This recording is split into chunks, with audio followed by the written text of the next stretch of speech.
A ver, Pluribus. Se nos vendió como una serie de ciencia ficción, ¿no? Pero eso es solo la superficie, la punta del iceberg. Hoy vamos a meternos de lleno, vamos a desarmarla para descubrir qué es en realidad. Un ensayo narrativo y uno fascinante, que nos pregunta qué significa ser uno en un mundo que de repente es de todos. Y esta pregunta que vemos en pantalla, la serie te la lanza a la cara desde el primer momento. Y ojo, no es una pregunta al azar, para nada. Es literalmente el motor de toda la historia. Es esa idea que nos va a hacer dudar de todo lo que creíamos saber sobre quiénes somos. Bien, entonces, para poder entender Pluribus de verdad, hay que ir al principio, a su premisa. Porque la serie nos pone en un escenario que parece conocido, ¿cierto? Pero justo cuando creemos que sabemos a dónde va, ¡pum!, da un giro brillante y lo cambia absolutamente todo. Justo eso. Toda la publicidad, todo el marketing nos vendió la idea de una historia sobre el primer contacto alienígena.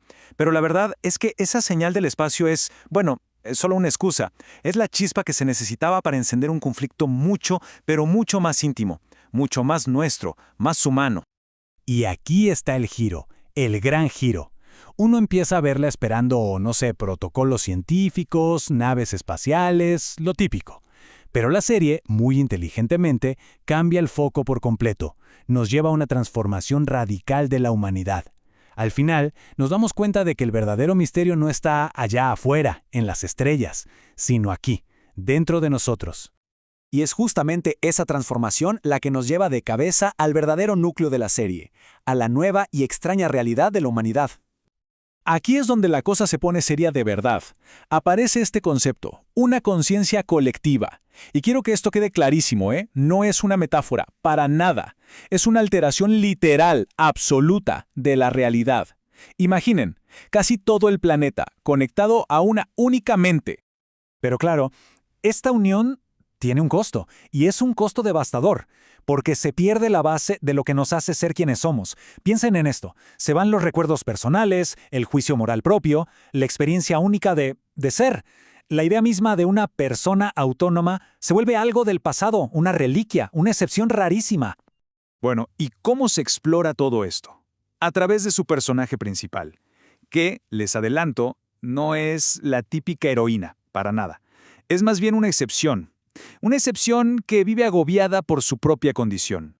Y ella es Carol Sturka, interpretada, por cierto, de forma magistral por Rhea Seehorn. Carol es parte de un grupo diminuto de personas que por alguna razón no se integran a esta mente colmena. Son los pocos que todavía conservan su yo. Pero aquí viene lo más importante, el punto crucial de su personaje. Su individualidad no se muestra como un don, ni como un superpoder. No es una ventaja heroica, es un peso, una carga tremenda, tanto ética como emocional, que la aísla por completo de un mundo que simplemente ya no la puede comprender. Y esto nos lleva a una paradoja brutal. Para Carol, tener lucidez, estar consciente, no le da ningún alivio. Al contrario, le trae angustia y una soledad profundísima. O sea, su capacidad para pensar por sí misma, que uno pensaría que es un poder, se convierte en la mismísima fuente de su aislamiento. Ahora, hay que mencionar un punto controversial de su personaje. La serie como que sugiere que su resistencia a la mente colmena tiene que ver con su identidad como estadounidense. Y bueno, esto introduce una nota medio chauvinista, una idea de excepcionalismo cultural que a muchos les ha parecido un poco fuera de lugar y ha generado bastante crítica. Pero toda esta carga emocional, toda esta tensión, no se cuenta solo con diálogos, ¿eh? Se cuenta también, y muchísimo, con imágenes. Así que hablemos un poco de la atmósfera visual de la serie, de cómo construye esa sensación de quietud tensa. Y a ver, no es casualidad que la serie se sienta tan particular. Es que detrás de todo esto está Vince Gilligan. Y claro, se reconocen elementos de su estilo, ¿no? Esos espacios amplios, esa luz natural tan intensa, esa forma de usar la geografía para que los personajes se sientan todavía más solos. Pero justo aquí es donde Gilligan hace algo diferente, donde se reinventa.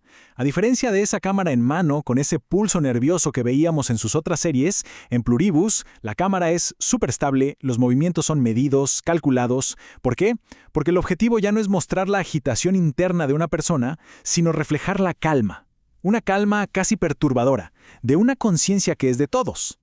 Y este control tan estricto es lo que genera eso que el análisis llama una quietud tensa.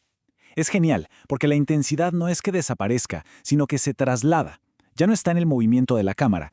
Ahora la tensión está en el aire, en el espacio entre dos gestos, en esa espera pesada, densa, que parece definir a este nuevo mundo. Ok, entonces ya vimos la trama, el personaje, el estilo visual. ¿Qué nos queda? ¿A qué llegamos con todo esto? ¿Cuál es el verdadero mensaje que nos deja Pluribus?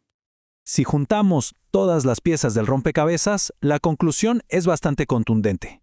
Pluribus, en el fondo, no es ciencia ficción. O, bueno, al menos no en el sentido en que solemos pensar en la ciencia ficción. En realidad sería mucho más preciso llamarla un ensayo narrativo. ¿Qué significa esto? Que usa una historia con su trama y sus personajes, pero su objetivo principal es explorar una pregunta filosófica bien profunda. ¿Qué es el yo? Y sobre todo, ¿qué valor tiene ese yo frente a la comunidad, frente al nosotros?